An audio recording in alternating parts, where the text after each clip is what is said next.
Hi, welcome everybody. You found out about this session. Thanks for listening to the announcements this morning. Thanks for checking your online schedule. I'm really excited to be here. My name's Anthony Kao. I teach music at Madison West High School. I feel a little bit like that one blue dot that's got one string to the rest of this conference here, right? From the networking thing. But I'm really excited to be here. I teach choir most of the day. I also teach hip-hop studies. I started teaching hip-hop studies for a lot of different reasons. And we'll talk about those later as we go on here.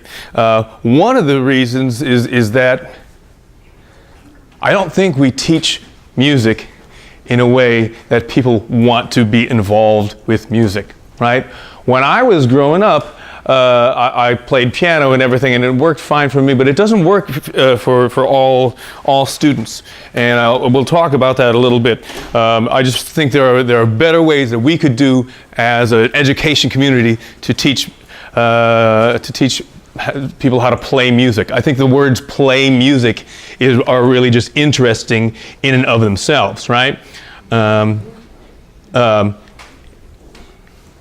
other languages, play music is not the same as what little kids do, right? To play music in Spanish, you actually touch that instrument, or you're practicing music, right? To play music in Japanese, you are physically doing what that instrument requires of you. A stringed instrument, you are pulling that instrument, you're blowing a wind instrument, you are beating a drum. But there is no all-purpose play that also means like what little kids do on the playground and what they'll do with toys. In English, though, and in several other languages, this is a verb that means a lot of different things, right? And without going in very deep to what the etymology of the word play is, if it's the same word as what kids do, there should be some element of this is free, this is informal, this is fun, right? And that's the ultimate goal, right? I want to play music. I want to get to that point where I'm free, I'm having fun, I'm expressing myself doing this. However, what we get in a lot of our educational system is learning to play, and the learning is a big obstacle. That's a big gerund right there, right? It's sort of like sucking all the fun out of it, right? There is a method to what you need to do. There's theory that you must learn before you can get to this free, fun place. Now, I started playing piano when I was a really little kid. I still remember my first lesson. I had to learn what C, middle C on the staff was, and D right above it was, and then read whole notes, half notes, and quarter notes. And that was my first 2 weeks, right? I was a pretty nerdy, little compliant kid, so that worked just fine for me. However, we can think of a lot of students that we've worked with, maybe we can think of our own experiences. Frankly, that's really pretty boring, especially if you're talking about an older student. I want to play, I want to be free and have fun with music. Sit me in front of a piano. I want you to play these 2 notes and do all this theory side behind it, right? There's a method and there's a theory before you can have that fun. And I think, hello, right? Everybody taps into that. Learn to play. That learn to is getting in the way a lot of times. And that goes back to at least to the inception of formal music education, red, white music education here in the United States, right? If we go all the way back to the 1700s in colonial New England, white churches didn't think that the congregations were singing well enough, right? Especially in smaller towns. So they would hire these people to come in and do a singing school, right? Because what they were doing in these churches, somebody would just sing the melody and then the congregation would sing it back. Well, that's not very good. That's not really making music. That's not really playing music. That's just the usual way. We don't like the usual way. We have to do regular singing instead. Regular singing. So they this was a big social event in small towns. People would come out for weeks of afternoon or evening classes and learn to read the music. And you had to do all this theory and bookwork before you could actually get to playing music, right? And those of you who have ever taken music formally through school music know that that's still kind of how it operates. I teach choir, and I try to shake it up, but there's still this sense that the first 10 minutes of the class, we have to do our theory work and our sight reading, and here's the worksheets, and we're going to do that. Okay, now we are ready to play because we have done the learning part. I think this really infects the way young people think about music. I had a great singer-songwriter, pianist, totally self-taught, graduated last year, and he'd come up to me and he'd show me like, hey man, Mr. Carey, I want to play this song for you. Like, man, that's fantastic. He's like, well, I'm not really playing it. I just learned it off YouTube. So why is that not playing? And he was like, I wrote this song. Like, what is that song? I wrote it. I mean, I don't know. I didn't write it down. I just made it up. And he was defeating himself. Something about the way we think about music and about learning music is infecting our young kids, right? So in hip-hop studies at West, we really try to examine the culture writ large, right? As MCs, b-boys and b-girls, the dancers, DJs, people who are actually making beats, right? And even graffiti artists. We try to look at all of that. But today, I think we can most closely zero in on beat production, what a newer age DJ does. With the advent of extra technology. And instead of learning to play, it's really playing to learn, right? That play should come first, and hopefully the learning happens along with that. In music education, anyway, there's some great work by Lucy Green out of England, who did all this research and realized that, wait, popular musicians, not like I sing in choir, but popular musicians don't learn that way. They learn informally. They learn by having fun, being totally in control of their surroundings, and they might go off on tangents, and they might not always be productive, but this is the way it happens. And she followed up with that by thinking, hey, is there a way to actually make this happen in actual school, formal music education as well? And I think hip-hop is one of those ways. I mean, the essence of hip-hop, if you're talking to Afrika Bambaataa, is peace, unity, love, and having fun. If the having fun part isn't there, then what are we doing, right? I still have colleagues that talk about having fun, and they're like, we'll have fun once the notes are learned, and once you can read these things, that's when the fun begins. Why not before that? Why not as a way to engage students right away? So yeah, I mean, hip-hop, again, as a culture, as all these different things, as the MC, lyrics and rhymes, right? And storytelling. And the DJ, whether that's actually turntables, or I even put beatboxing as anybody who's making the music behind, or drumming on the table with a pencil, right? Providing that music. These are all playing, making, and learning, right? All of those elements fit into what we're trying to do here at this conference. So when we do beat production at West, a couple things that I try to do. First, I want to let the students lead as much as possible, right? First of all, because I hate when people sit me down with technology and say, okay, everybody grab the mouse. Everybody have the mouse?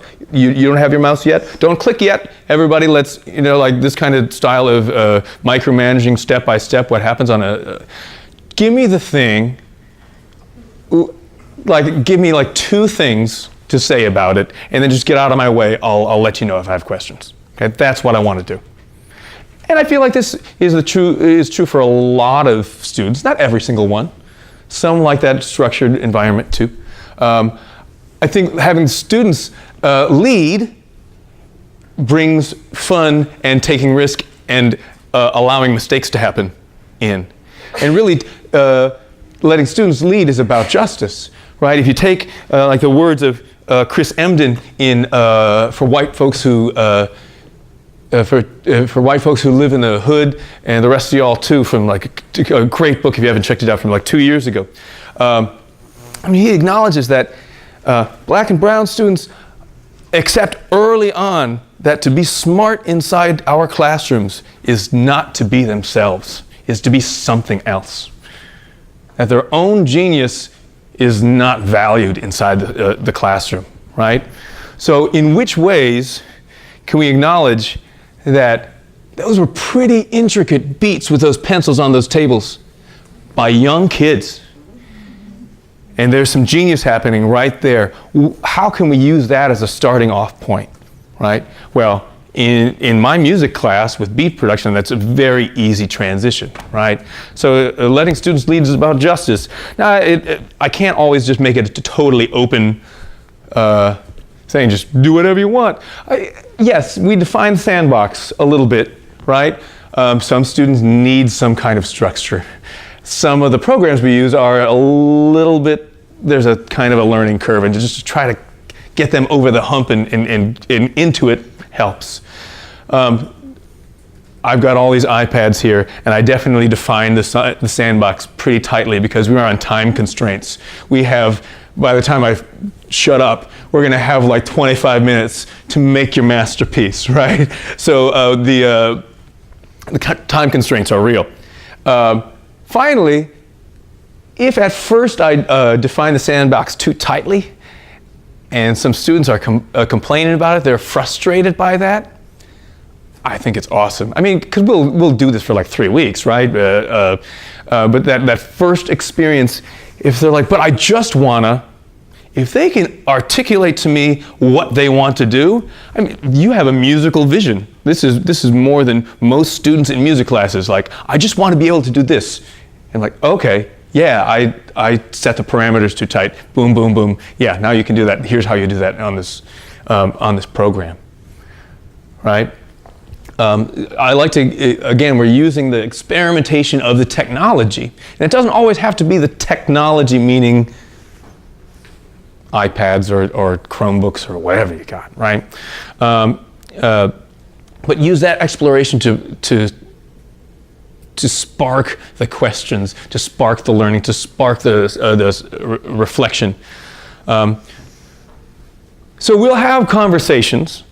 Sometimes they don't want to have these conversations. I mean, honestly, let's be real. Like, okay, so now that you've had a day to like just fool around, like, how did that make you feel? What was fun? What was frustrating about it? What can we extrapolate now about music? What are you learning about music? About the sampling process, right? From this. But you know, as Dr. Petschauer was talking about, the resources aren't always there, and the resources aren't always necessary. Sometimes they can be frustrating. I started out just being scrappy and bring whatever you got to class. And the first 2 years, it was a bunch of kids around 7 completely different platforms, and you know, we just figure something out, and it worked great. Then I got a grant, and I got some iPads, and great. And there are tons of limitations on the iPads, including the fact that some of them are like 5, 6 years old now, and it's, well, Mr. Cato has crashed again. I'm like, yes, I told you, you've got to save like pretty much every 3 minutes. I mean, this is just a thing. So now I've spent that money, and now I have to keep reinvesting this money somehow. How am I going to do that? But the technology isn't necessary. So without the technology first, let's open this space up a little bit. People in front, I'm so glad you're here. Would you stand up? Would you stand over here? People in the back, let's just make this in kind of a big square, I guess, circle. Leave it open, theoretically a circle, but the chairs do not let it be so. Now, in a learn to play type situation, I might tell every single person what to do, and we would perfect that, hopefully, right? But in a play to learn, I just want everybody to contribute whatever. This could be something that sounds exactly like the person before you. This could be something that is totally opposite. This could be very quiet. This could be very loud.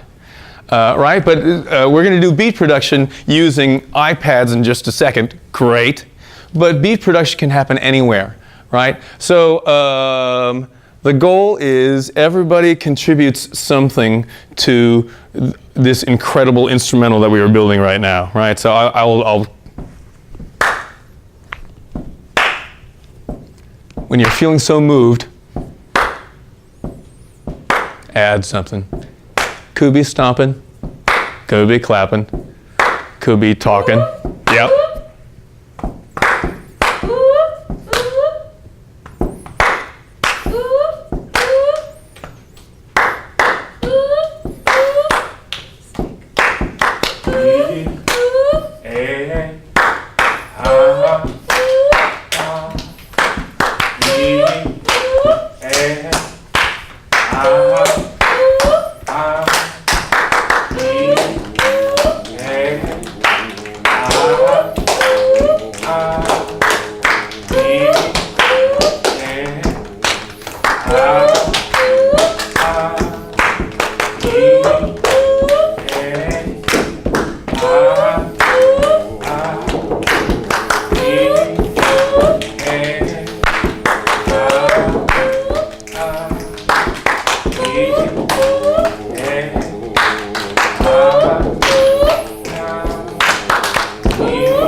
Nice job, everybody. Give yourself a round of applause on that. Okay, so there was the play. Here's the learn, I guess, or something. But somebody, especially somebody who jumped in right away. Could you talk about, like, what did that feel like to you? What were you trying to do? Were you trying to do anything, or did something just naturally happen? Just happened. Just happened. Yeah? I wanted a tone. I don't know. I felt like I wanted something, yeah, to have a tone. Great. So you're hearing what's there, and you're also hearing what's not there, and trying to fill in that space. Anybody else? I was suffering from choice paradox. You needed that sandbox to be defined a little bit more. Really big sandbox with way too many possibilities. Yeah. I guess I could just jump on these chairs right now, right? I mean, that's a thing we could do, right? I'm on the other end of the spectrum. I was going to wait and see what I could possibly do that would cause the least damage to the group. Okay, yeah. So I'm curious definitely to hear about people that were like, I'm not going to quite do that quite yet. That's okay, right? Your silence is a good contribution. Space in music is important. I experimented. Yeah. I tried a beat and I didn't like it and I went to something else. Awesome. When there's enough noise, when everybody's doing something, it suddenly becomes a more safe space to experiment and try something and like, well, no, now let's try something else. Yeah. Nice job, everybody. All right, now I promise we will get these iPads out so it can be the hands-on beat making workshop in like 1 more minute. Can you have a seat again, please? Thank you. So, just how I defined our sandbox for today. Like I said, I have these iPads. I got a grant through my school district, so that's what we use. Sampling is the essence of hip hop. Really, it's the essence of humanity, and it's for sure the essence of the African American experience. But taking something that doesn't belong to you originally, flipping it and making it your own, right?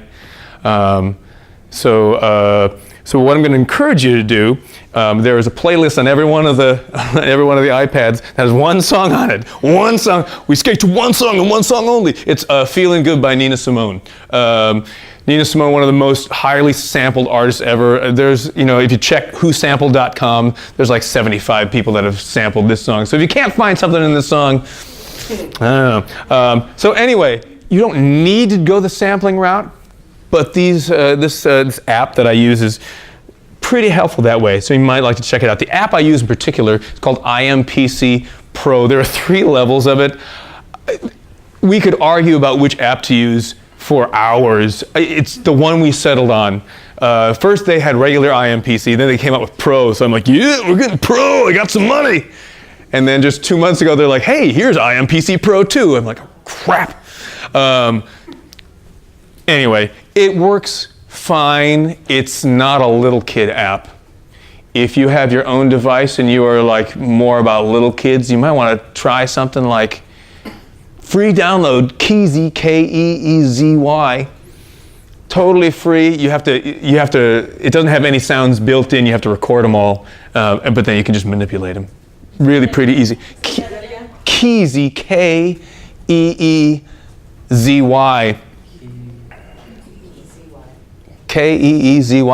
If you're about like little kids, something like simple. And my daughter's 7, my son's 4. They love playing with this app, right?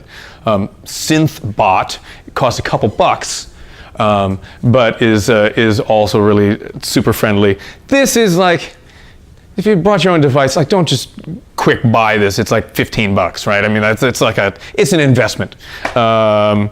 Do some research. But some things that'll help you, and again, I don't want to micromanage everything.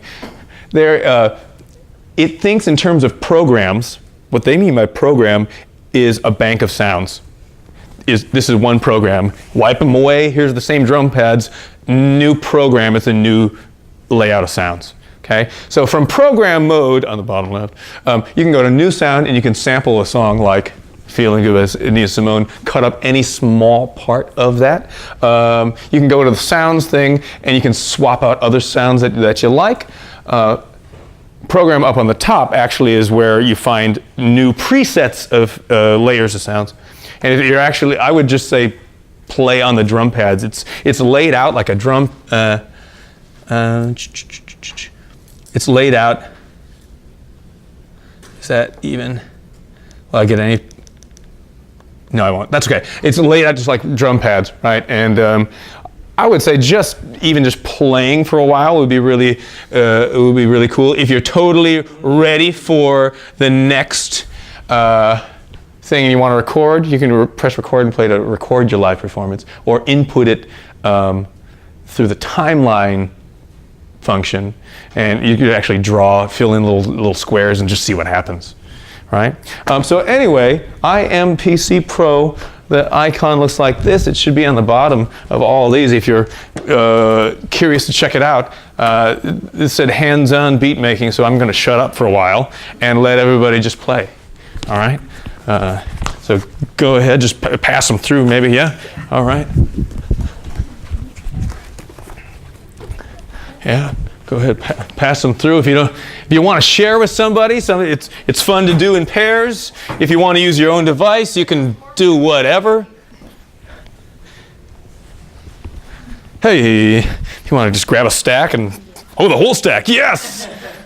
I like you, that's fantastic.